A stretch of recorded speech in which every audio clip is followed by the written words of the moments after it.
This is WBSM On Demand. Good morning. Good morning. Welcome back to the program. Beautiful day out there. It might be a little chilly, but really nice. Get outside if you can. We're now joined in studio by a great American, Eric Caron. Eric, of course, grew up in New Bedford. His dad was a police officer for the New Bedford Police Department. He became a federal agent. He's now retired.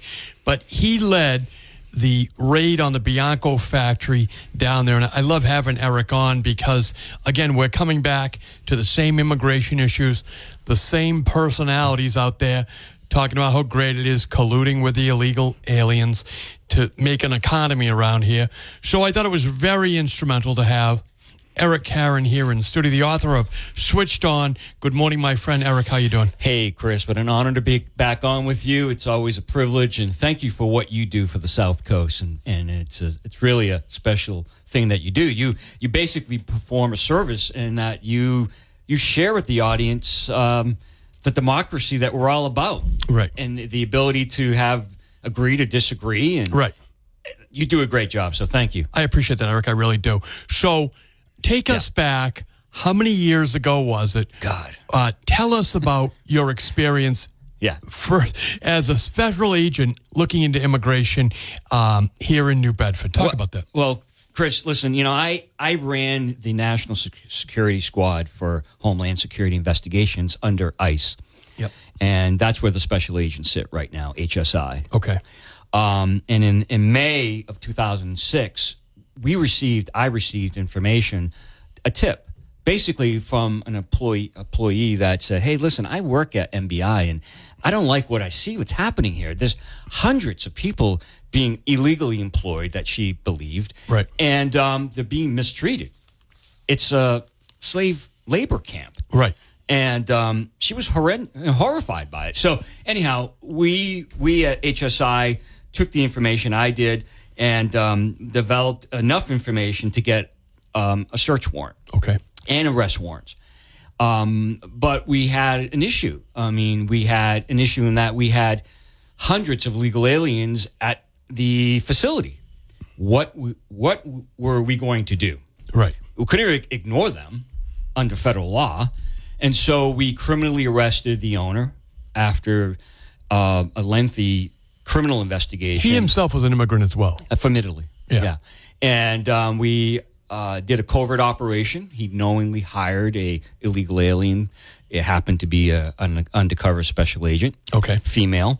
And we during that investigation phase, if you will, before we went executed warrants, we gathered enough evidence, probable cause to believe that a crime was being committed there. Okay. And so part of it was the fact that the IRS had sent MBI that's Michael Bianco Industries, right? Yeah, okay. yeah. And that IRS said, hey, we have no match letters, and meaning that Social Security numbers that were submitted by them didn't match. It was over 600 Social Security numbers. Okay. Over 600. It was like 640. And saying basically, you're submitting these Social Security numbers, but they don't match our records. So that was just before the raid. Okay. And then in what do we have now? March. In March of 2007, about a year later, we executed. Okay. And I have to tell you, as soon as we got into the facility that day, I was horrified. I was embarrassed that our This is your city. My city, Right. my state, my country allowed these poor people to be mistreated. Like, you couldn't go to the bathroom without raising your hand. There was not enough toilet paper. I remember that part of it. Not enough toilet paper. There was no heat. There was no workman's comp. Right. Obviously, yeah. I can't believe I walked in and I saw all these eyes looking at me. Sure. And I was like, this was like, to me, this was like the Jungle, was it the Jungle Book? A movie from 07, 08? I was like, what the hell is going on here? Right. Where is the local police, right. state police, federal? And so we executed and successfully. Yes. 368 illegal aliens arrested, several criminal arrests. But then, of course, it fell apart. It fell apart because we're already hearing what the MO was at the time was demonize the men and women of law enforcement. Right. Make Correct. it about the children. Yes. Make it about babies that were being taken away from their mommies. Right. It all turned out to be a lie. And you know, the Washington Post, the New York Times, the New Bedford Standard Times, all demonized us. And here we are today, 2.0. Right. It hasn't changed, has it? That hasn't changed at all, Eric. Tell us this, because a lot of people can't understand the scope of this because they've forgotten. That was a $300+ million federal contract. Explain that. 100%. Yeah, I mean, this guy was getting government contracts to manufacture vests to harness the ballistic web gear. Exactly, web Right, gear, web basically. And we're talking hundreds of millions of dollars worth of government contracts that I'm sure, you know, at the time Kennedy and Barney Frank helped get. Absolutely. And they were in the Federal Register. Yeah. And this was the largest employer in the city of New Bedford. Right. I didn't see any great press releases out of Scott Lang. I'm sorry, you know, really. What sort of wages were they being paid versus what the contract was paying? Talk about that, because this was federal prevailing wage, right? Correct. Yeah, they were being paid, of course, subpar, if you will. They were. I think they were getting paid about $6 an hour. Yes, sir. But they were billing the federal government a lot more than that. Well, the contracts were about $340 million, $350 million, and intended to go to basically organized labor, American citizens or green card holders in New Bedford. 100%. And you know, how does that happen? You know, I think it. Don't ask, don't tell, right? And we unfortunately have that policy again today. Okay. Don't ask, don't tell, and we see what's happening to our communities. I mean, we're all immigrants. I get it. We get it. But this is not 1905. Right. And we know that through globalization, we have to have border security. It equals national security. Yes. Why? Because globalization is great, but the bad guys exploit it. They exploit trade, travel, telecommunication. And we learned the hard lesson on 9/11. Right. 19 hijackers took down the world. Yes. On 19, and they exploited our freedoms. So that's why we need border security. It equals national security, besides the economic effects it has on our cities. I mean, our schools, our hospitals, et cetera, et cetera, et cetera. What ended up happening to the detainees, the people that you guys arrested there in New Bedford that day? So I think what we're going to see, if I can digress for a minute, I think under the Trump administration here going forward, you will see military bases being used to house and deport illegal aliens. Okay. I mean, the numbers are staggering. So basically, we use Fort Devens. That's what you used? Okay. For processing. Okay. And then many hundreds were, in fact, deported. But at the time, as you recall, the Governor Deval Patrick got on the phone with his congressional delegations and stopped some of these deportations and argued that, you know, they were being poorly mishandled and treated. And at the time, the White House rolled over. The White House is not going to roll over this time. Not this time, no. And I think, you know, Tom Homan, who's now the border czar, will be the border czar, who's told these states, who are sanctuary states right now, there's 11 of them. Right. And there's approximately, 180 cities and counties across this great country that are sanctuary counties, including New Bedford. Maybe not officially, but New Bedford's a sanctuary city. The money from in the nonprofit world out there to take care of these illegal aliens and give them legal services is absolutely outrageous. It is. And you know who's going to stop that? Donald Trump. Donald Trump is going to stop all of it. So he's going to propose, and it's my understanding that there's going to be no bailout for Sanctuary Cities Act. Really? Explain that. And there's been talk about cutting off the millions of dollars in aid to our cities and states that are feeding, housing, medical, phones, et cetera, right, for illegal aliens. So what's going to happen is that Donald Trump will stop the funding of sanctuary states and cities. And either you cooperate with us, right, or your federal funding will go away. And we're not going to support, we're not going to aid, be an enabler, if you will. Right, yeah, enabling is wrong. And so that's what's going to happen. And, right now we have over 1 million in this country today. We have over 1 million asylum seekers, 1 million.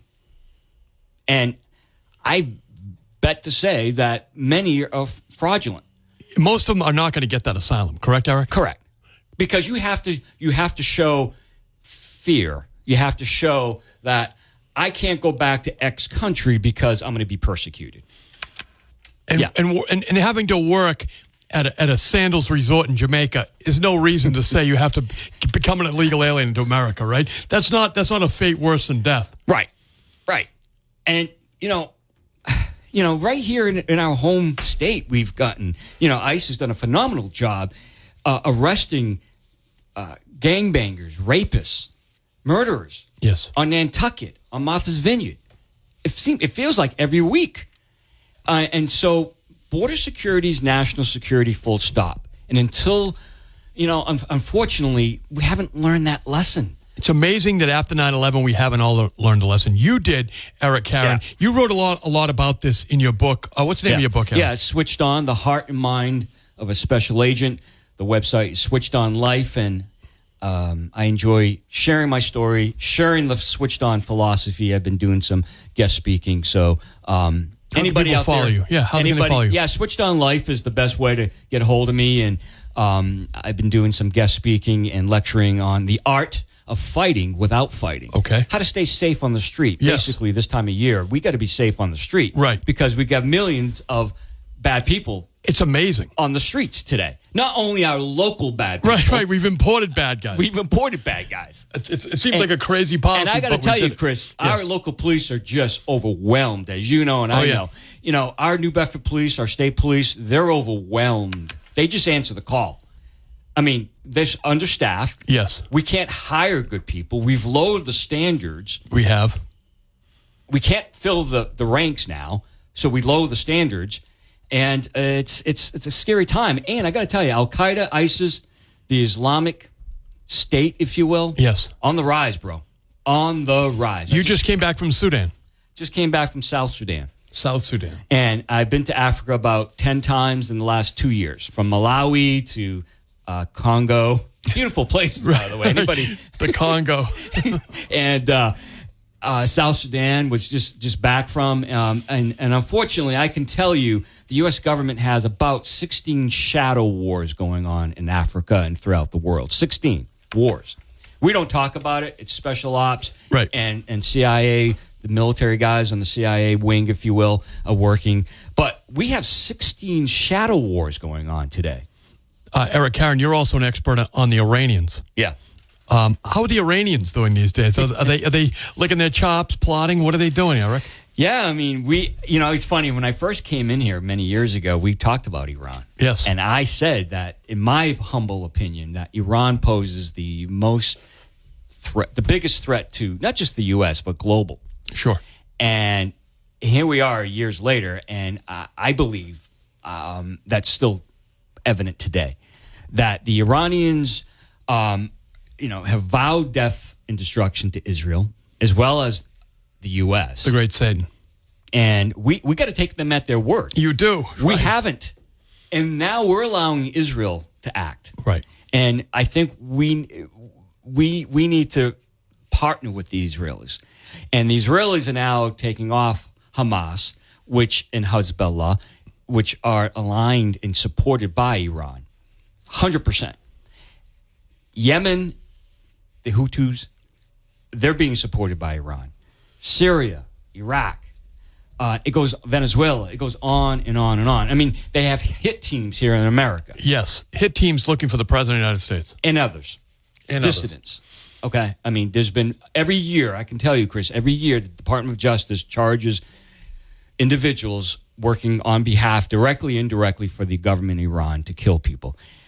The Iranian government have kidnapped people in Turkey. There are thousands of dissidents in Turkey. They are kidnapping them and bringing many of them back to Iran to be tortured and killed. Rob Levinson, an agent from the U.S. government, was kidnapped in the outside of the UAE where I served. Rob was an FBI agent turned CIA contractor. The Iranians kidnapped him, and he's dead. So the Iranians don't play. No. But we have to understand that the Iranians pose a significant threat, not just to the U.S., but to the globe. They want nuclear weapons. Right. And the Israelis will not allow that to happen. As soon as they believe them to have it or just close to it, they're not going to wait. They're going The Obama administration was willing to give them to them. Yeah. Right. Plus the billions of dollars. Right. And they have agents here in America. I know because I did some of the work in undercover operations throughout the U.S. and in the UAE, in Dubai. They have agents throughout this country seeking WMD materials, weapons of mass destruction, nuclear, biological, chemical weapons. And they come here to shop. And, I pose, myself and others, we pose as bad guys stinging the Iranians. And so they have hundreds of individuals seeking WMD materials for their programs. Using the cash that they got from the Obama-Biden administration. 100%. Right. It's 100%. amazing. It's amazing. Folks, we have full phone lines. We're going to take a quick break. We have Eric Caron here in the studio. He'll be here through the hour. So if you want to give him a call, it's 508-996-05. Stick around. We'll be right back. You're retired now. Eric Caron here in the studio. He's the author of Switched On. It's a great book about his career and a lot of really interesting spots in the world, including your own city of New Bedford, where you can also find Carter's Clothing and Footwear, clothes that fit your South Coast lifestyle. They've been owned and operated since 1947, covering all your work and casual needs. The area's largest selection of top-name brands offered at prices that really can't be beat. 2 locations, one in downtown New Bedford, 55 Williams Street in downtown New Bedford, and 288 Plymouth Avenue in Fall River. Consistently friendly, helpful customer service from staff at both stores. They're open 7 days a week, extended hours on the holidays. Carter's Clothing and Footwear, really a great store, a store you can trust. Great place to do your holiday shopping. Head down to Carter's Clothing and Footwear. Don't be afraid to buy a gift certificate to give away at the holidays because Carter's Clothing and Footwear has been around for 77 years. I shop there, you shop there, Carter's Clothing and Footwear. So, Eric, we're going to go to the phones now. Good morning. Thanks for holding. You're live on the air. Good morning, Chris and Eric. How are you today? Good morning, sir. Doing great. How are you doing? So, question. So we know that... You're going to change that phone out, man. Call back. Good morning. Thanks for holding. Good morning. I got a quick question. At the time this happened in New Bedford, I was working for the Department of the Army, actually overseeing, we were the developer of the items. Actually, that item is one of ours, but I was handling Saudi Arabia. Mm-hmm. But let me cut to the chase. I'd go all over the country to contractors, manufacturers, and when I went into the manufacturing plant, you not only had either the workers, but you had contract specialists, contract administrators, quality assurance specialists, people like me, the item developer. My question is, how did this go on so long if you had all those government employees sitting there every single day and nobody rang the bell? That's a great question. It's a great question. Thank you for the call, my friend, as always. Eric, talk about that. Who was there when you landed on the ground? Well, I can tell you there were DOD folks that oversaw these contracts. And inspectors, right? Exactly. And they periodically were in that facility.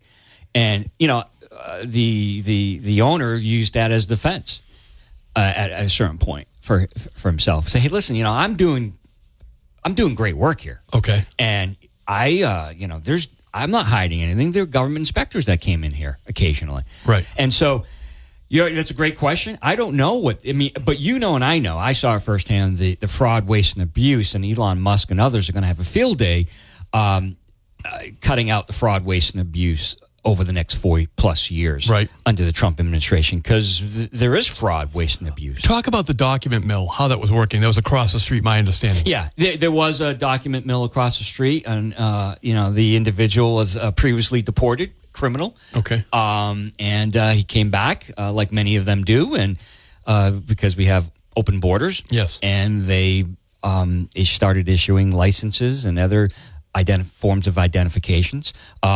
So before the individual was hired at MBI, he and others, the owner and others, management would say, well, listen, go across the street and get some documents, man. Okay. I need some documents on file. Right. Because I got to show something. You know what I'm saying? So they would go across the street, get the docs, and here we go. We're working. And we did execute warrants on that facility as well and arrested him. So we took everybody. We didn't discriminate. No, you took everybody. Yeah. So this was a major organized crime outfit. Yeah. Right? Yeah. Yeah, I mean, we're talking millions, hundreds of millions of dollars. How did the unions not organize that? When the contract came in, it was public knowledge that there was a $300+ million contract. We have all kinds of labor unions or labor activists. How did no one organize that? It's a great question. I don't know. And I got to tell you, one of the proudest moments, and there were some dark moments during and after that case. I can imagine because the media and the NGOs all targeted me and others, calling for investigations because we violated their rights, and congressional hearings on the state level, at the federal level, and but one of the proudest moments was weeks later. There was a line of people out the door waiting to get jobs. Americans and green card citizens, green card holders, legal immigrants. Yes, sir. Yeah, right. I want that job. Right. I want to work. Right. And so, we the government at the local, state, and federal, we allowed the exploitation of these poor people. I don't know how some of our politicians sleep at night by turning a blind eye to it. Right.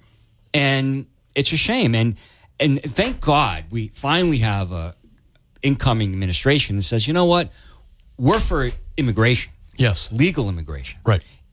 And we will not allow people to be treated as slaves. There's 30 million people worldwide entrapped in slavery today. You just saw some in South Sudan. I did. And it happened to be children. I went to a child concentration camp today, just a few months ago. I walked into what I thought was a orphanage, and I saw 2,500 children being mistreated and abused in South Sudan. That was one camp. Armed guards with AK-47s, and the camp was headed by a prophet, quote unquote, that was mistreating them. And basically these children were pawns of being a commodity, if you will. Okay. They're being sold for various purposes. There was no food, no bathrooms, no electricity, many without shoes on their feet. And they're going to be sold for labor, for sexual exploitation. Organ harvesting is a multi-billion-dollar industry in Africa. Organs. Yes. Witchcraft, human rituals. In Uganda, where I went to last year, the Uganda police has a human sacrifice task force. Really? 100%. I met with a manager, police official in Uganda, a human sacrifice task force because children are being sacrificed in Uganda. And so so we think human trafficking is just, labor and sexual. No, it's much, much more eviler, if you will, than most people want to think about. Unfortunately, I have to think about it. No, Eric, I was speaking with Eric Caron, who grew up in New Bedford and led the raid at the Bianco Industries. We're going to go back to the phones here. Good morning. Thank you for calling back. Good morning, Chris and Eric. How you doing? Good, sir. So my question to you, because you're probably the most knowledgeable on it, is we've got 23 governors that are Democrats, and a lot of them are opposing deportation. Yeah. And, with Maura Healey, she went to the border, invited them here. Then she declared a state of emergency when she felt overwhelmed. And, we're 500 days in on a state of emergency. And now she wants to block ICE is the latest thing. She seems manic to me. But anyway, how does ICE tactically work in a state like Massachusetts where the governor is blocking state police and other police from assisting ICE? Yeah. Like, do they have ICE departments in major cities, or Sure. What do you think? Yeah, I mean, first Great of question. all, thank you for the question. Yes, sir. First of all, under this administration, incoming administration, I believe the Donald Trump administration will cut off funding. We're talking about $300 million. Now, it's not billions of dollars, but we're looking at hundreds of millions of dollars that go to about 11 states. Okay. That are classified as sanctuary states, Massachusetts being one of them. And so the funding for these states will be cut. And the funding is for the housing, for the food, for the EBT cards, for the cell phones, et cetera, et cetera, et cetera. A lot of it going to American citizens. Well, no. Well, you think they'll cut all the illegal alien funding? Correct. Oh, all right. I see what you're saying. So Trump's going, in my opinion, he will cut the funding to states that are using government funds to support and aid illegal aliens. Okay. So these 11 states and about 180 cities and counties in those 11 states, they're going to be SOL for funding. Right. When it comes to housing and feeding illegal aliens. And so, and getting back to the question, ICE, as Tom Homan has said, the incoming border czar, who's well-seasoned, well-experienced, well-educated agent, he basically said, either you're with us or you're against us. Right. Get out of the way. We don't need the Mass State Police or the local police. It'd be nice. It'd be nice, right? Absolutely. You use local police and Mass State Police in your 100%. raid, right? Yeah. Yeah, but it's funny. The Governor Deval Patrick, what he did the last minute, he told the colonel at the time, you can escort them. We used them to part of the escort. We had about a 70 vehicle motorcade. Okay. And we used them as Mass State Police were, they were helpful. The guys wanted to help, but the governor told the state police, you will not help them execute any of the arrests or warrants. Do not take a step into the facility. Okay. So they did restrict what the state police could do to 100%. assist the government. 100%. So this governor can do that. Right. Absolutely. I mean, she controls the state police. She'll Right. tell the colonel, the new incoming colonel, like, hey, wink, wink, do not support, just like they have with the sheriffs. Right. Hodson's experienced that firsthand. Yes. Do not cooperate with ICE. We had a sitting judge in Massachusetts a few years ago open the back door of an illegal alien to walk A out. violent illegal alien. Walked out the door. Right. And then we have to go find that person. It puts officers and agents at harm's way. 508-996. We have Eric Caron here in studio. Good morning. Thanks for holding. Yeah, good morning. Good morning. Thank you for your service, Eric. Thank you, sir.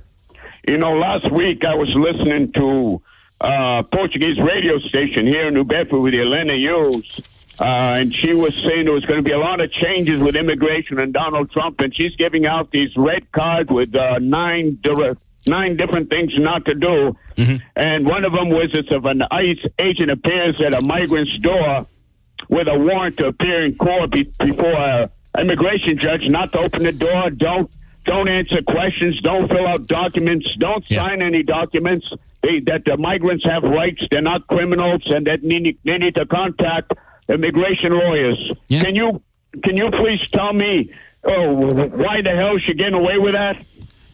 It's a great question because we have elected officials in this state who aid them and agree with that philosophy. And unfortunately, good people, law enforcement officers will get hurt. Yes. And, God forbid, killed because we have politicians who care more about their next election than the country or the party. I mean, Listen, we have terrorists in this country. Yes. We have criminals in this country. Osama bin Laden's sons, there's several of them. 2 of them are alive. Hamza, Hamza, and Abdullah in Afghanistan have vowed destruction to America. They have 10 training camps in Afghanistan today. They have a suicide brigade in Afghanistan. So they have formed an alliance with Al-Qaeda, ISIS, and the Revolutionary Guard, the Islamic Army. Okay. Today, the plots are underway against U.S. embassies, U.S. targets around the world. The FBI just arrested last week in Houston an individual who was planning an attack. On Election Day, right? Is it November 7th, 8th? Okay. I don't know the exact day. Right. But the individual's in custody. So, ladies and gentlemen, I hate to be the Grim Reaper here. Right. No, but it has to be said, sober people up. But we are at war with the Islamic militants. Yes. Who have vowed destruction to America. And they will seek revenge against us. We're at war with Iran. Yes. And, they have killed thousands of Americans these last few decades. From 1979 to 1983 to 1980, October 83, 241 Marines killed. The Iranians have blood all over their hands. 100%. So we have to understand border security equals national security. Yes. Full stop, period. So when a governor like Maura Healey says, I'm not going to cooperate with this, she makes this blanket statement. She has no idea how many terrorists she's even shielding, does she? No. I mean, I can't sit here and tell you there's 100 or 1,000. Right. I mean, what I can tell you is that the FBI, the Joint Terrorism Task Force, which I was involved in and led a national security division and spent most of my time in national security. Right. From New York to D.C. to Dubai to Boston to Providence. We have over 1,000 Joint Terrorism Task Force cases open. Over 1,000. And to remind everyone, 9/11 started here in New England. They left from Logan Airport. Yes. Yeah. I mean, it's sad. And I've said it before that 9/11 didn't have to happen if we were switched on. Right. If the government was switched on, we would have put the dots together and connected the dots. And as a government, we weren't switched on. And we're not switched on today. 508-996-0500. I have one phone line open, so if you're on hold, please stay there. But I do have to take a quick break. I'm Chris McCarthy with Eric Caron here in studio. We'll be right back.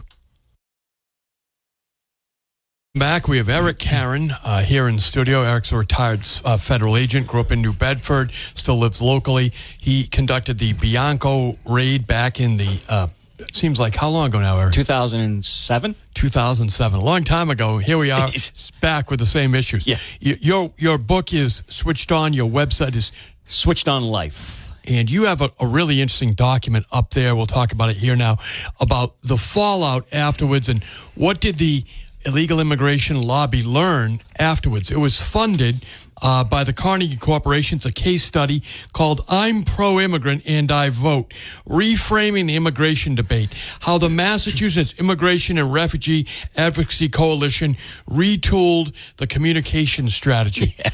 Well, this is 2.0. Right. So this document was about, this came out 2008, 2007 in preparation for my book. I was like, what the hell happened here, Chris? As far as You thought you were on the right side of the issue. I thought so, but it turned out that I wasn't. Right. And I'm like, wait a minute. We have lawyers governors and mayors who are lawyers and officers of the court. Surely they believe in our justice system. Right. But it wasn't the case. And in the media, I showed in this document, it's on my website, Switched On Life, under the Caron Chronicles. Scroll down, you'll see this document from the Carnegie Corporation case study. They basically said, and this is from the Washington Post. They showed a picture of a young baby crying from the Michael Bianco raid. Okay. And in it, they said that this young little girl, was going to be the picture that became an icon or a piece of propaganda, they said. Yes. And if you like, in the push and pull over immigration reform, the reporter said, quote, "Some pictures mean exactly what they say, and that is why they seized upon shrewd adults to make into icons."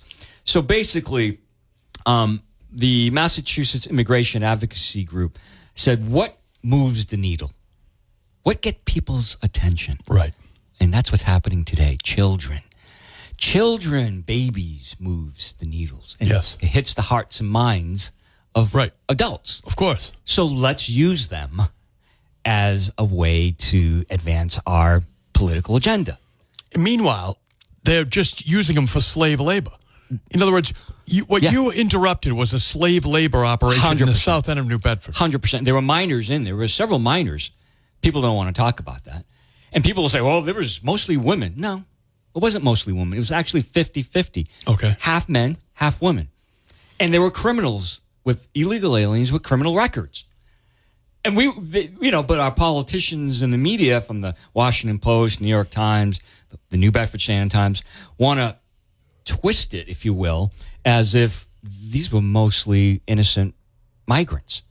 No, there were criminals inside that facility.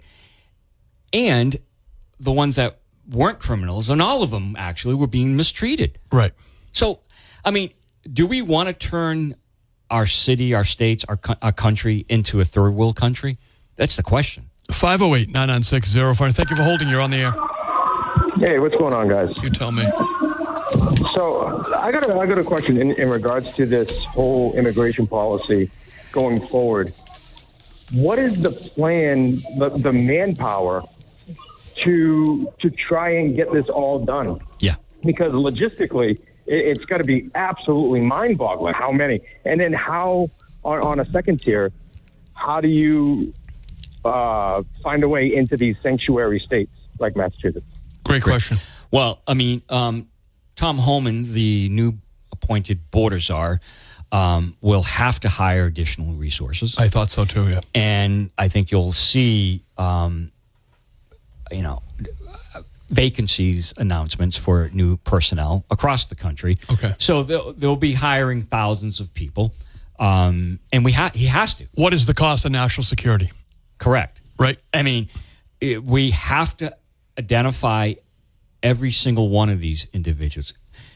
One illegal alien who kills your daughter, Yes. your son, Right. is one too many. Exactly. That's exactly right, Eric. That is the only way to phrase it. You've seen up close the horror that is possible in the world. 100%.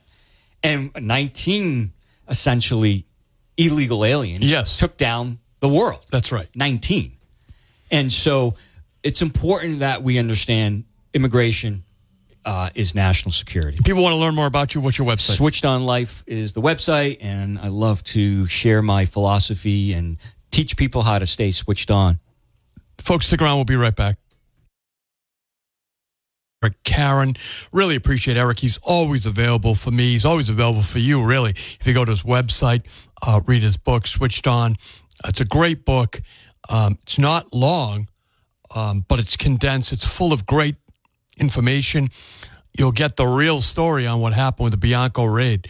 Remember, your minds are going to be attempted to be infiltrated and twisted with various America's enemies propaganda, right?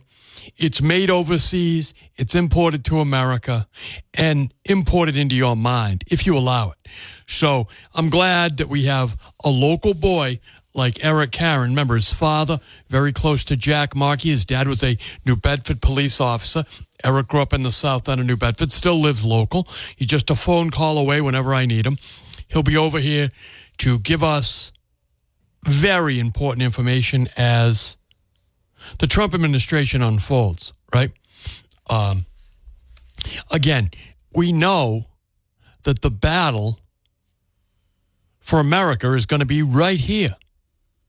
We have nonprofits in New Bedford taking money from the city of New Bedford and the state of Massachusetts to protect illegal aliens. Christ, they're building a fortress on Acushnet Avenue. The Capitol Theater project, they've got dormitories, apartments. They've got a commercial kitchen big enough to feed an army. They're going to build law offices down there and a bank. It's a fortress to wage war against the federal government, legal war, with our money to keep